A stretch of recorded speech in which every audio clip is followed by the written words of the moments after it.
በጌታ በኢየሱስ ክርስቶስ ስም ሁላችሁንም ሰላም እላችኋለሁ። የጌታ ስም የተባረከ ይሁን። ዛሬ አጭር የሆነ እግዚአብሔር አብ ለሰው ልጆች ያዘጋጀውን የምስራች ቃል ልነግራችሁ በዚህ ያለው። እግዚአብሔር አብ ለሰው ልጆች ያዘጋጀው የምስራች ቃል ሰዎች ከሲኦል የሚያመልጡበት፣ ከዘላለም ሞት የሚያመልጡበት፣ ኃጢአታቸው የሚሰረዝበት ይህንን የእግዚአብሔር ቃል ነው የምነግራችሁ። መጽሐፍ ቅዱስ ሲናገር በዮሐንስ ወንጌል ምዕራፍ 3 ቁጥር 16 ላይ በእርሱ የሚያምን ሁሉ የዘላለም ሕይወት እንዲኖረው እንጂ እንዳይጠፋ እግዚአብሔር አንድያ ልጁን እስኪሰጥ ድረስ ዓለምን እንዲሁ ወዷልና ይላል። ይሄ ነው የምስራችሁ። እግዚአብሔር የሰው ልጆችን ሁሉ ምን ያህል ፍቅር እንዳለው አንድያ ልጁ የሚወደውን ልጁን እስኪሰጥ ዓለምን እንዲሁ ወዷል። ለሰዎች በደልና ኃጢአት መስዋዕት እንዲሆን እስኪሰጥ ድረስ ዓለምን ወይም ሰውን እንዲወዷል ይላል። እንዲህ ነው የወደደን እግዚአብሔር፣ እንደዚህ ወዷል። ይህንን የምስራች ነው የሰጠን ጌታ እግዚአብሔር አብ የሰጠን የምስራች ቃል ይሄ ነው እና ማንኛውም ሰው በጌታ በኢየሱስ ክርስቶስ ሲያምን እግዚአብሔር ያዘጋጀውን ያንን የምስራች ቃል ሕይወት አገኘ ማለት ነው እና ይህንን ጌታ ኢየሱስ ክርስቶስ እንድትቀበሉ እናበረታታችኋለን። በተለያየ ቤተክርስቲያን በሌለበት ቦታ ያላችሁ ሰዎች፣ በበረሃ ያላችሁ ሰዎች፣ ሰው ማታገኙ ሰዎች ይህንን ጌታ ኢየሱስ ክርስቶስ መቀበል ምን አይነት እንደሆነ ከዚህ በመቀጠል እኔ እነግራችኋለሁ። ከእኔ በኋላ በማለት ጌታ ኢየሱስ ክርስቶስን በግላችሁ ስልካችሁ ላይ ይሄ መልእክት ሲመጣላችሁ በመቀበል የዘላለም ሕይወት ታገኛላችሁ። ኃጢአታችሁና በደላችሁ ይሰረዝላችኋል። ከዘላለም ሞት ወደ ዘላለም ሕይወት ትገባላችሁ።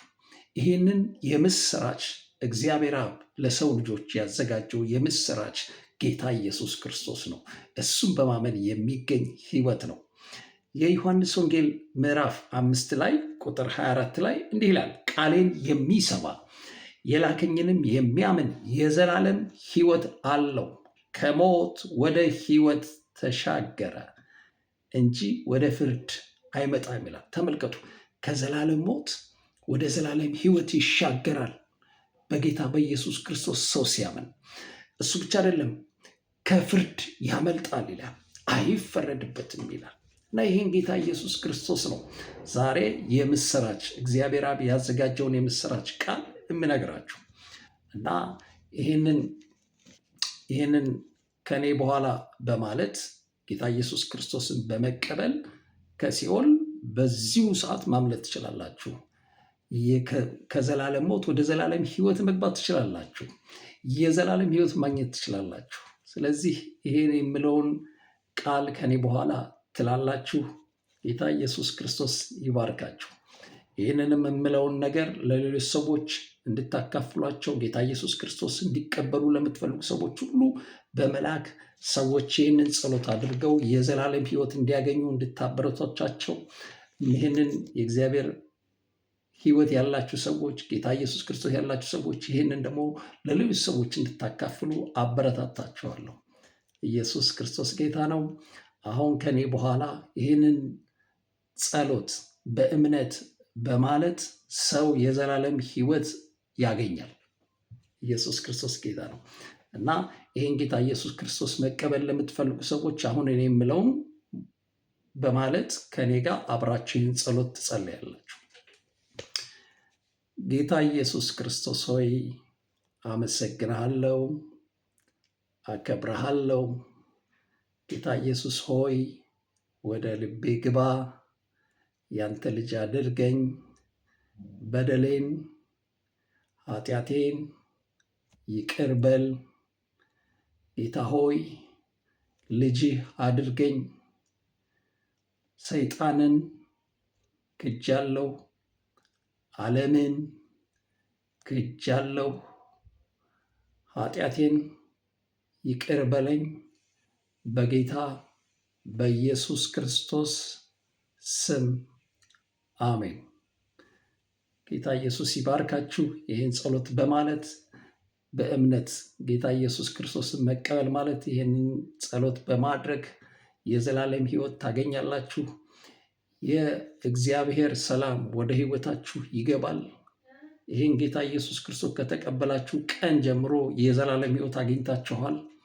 ይህንን የንስሐ ጸሎት ከገባችሁበት ቀን ጀምሮ የዘላለም ሕይወት አግኝታችኋል። የእግዚአብሔር ልጅ ሆናችኋል። ኃጢአታችሁና በደላችሁ በክርስቶስ ኢየሱስ ደም ታጥቧል። አብ ፊት ያለ ነውርና ያለ ነቀፋ የምትታዩበት ሕይወት ከዚህ ሰዓት ጀምሮ ታገኛላችሁ። ኢየሱስ ክርስቶስ ጌታ ነው። ይህንን ለተለያዩ ሰዎች በመላክ ጌታ ኢየሱስ ክርስቶስን እንዲቀበሉ አበረታቷቸው። ይህንን ሕይወት እንዲያገኙ ከዘላለም ሞት እንዲያመልጡ ቤተ ክርስቲያን በሌለበት ሰው በሌለበት ቦታ ላሉ ሰዎች ሁሉ ይሄ ይጠቅማል። ጌታ ኢየሱስ ክርስቶስን ሰዎች እንዲቀበሉ ያበረታታል። ስለዚህ ላኩላቸው። ጌታ ኢየሱስ ክርስቶስን በማግኘት ከዘላለም ሞት ያመልጣሉ፣ ከዘላለም ፍርድ ያመልጣሉ። ኢየሱስ ክርስቶስ ጌታ ነው። ተባረኩ። መልካም ጊዜ ይሆንላችሁ። ይሄ የእግዚአብሔር በረከት ያገኛችሁ። የጌታ ኢየሱስ ክርስቶስ ሕይወት ወደ ውስጣችሁ ከገባበት ከዛ ሰዓት ጀምሮ የእግዚአብሔር ሰላም በውስጣችሁ ይፈሳል። እግዚአብሔር ይባርካችሁ። የእግዚአብሔር ፍቅር በውስጣችሁ ይፈሳል። ሃሌሉያ! ኢየሱስ ክርስቶስ ጌታ ነው። ተባረኩ። መልካም ጊዜ ይሆንላችሁ።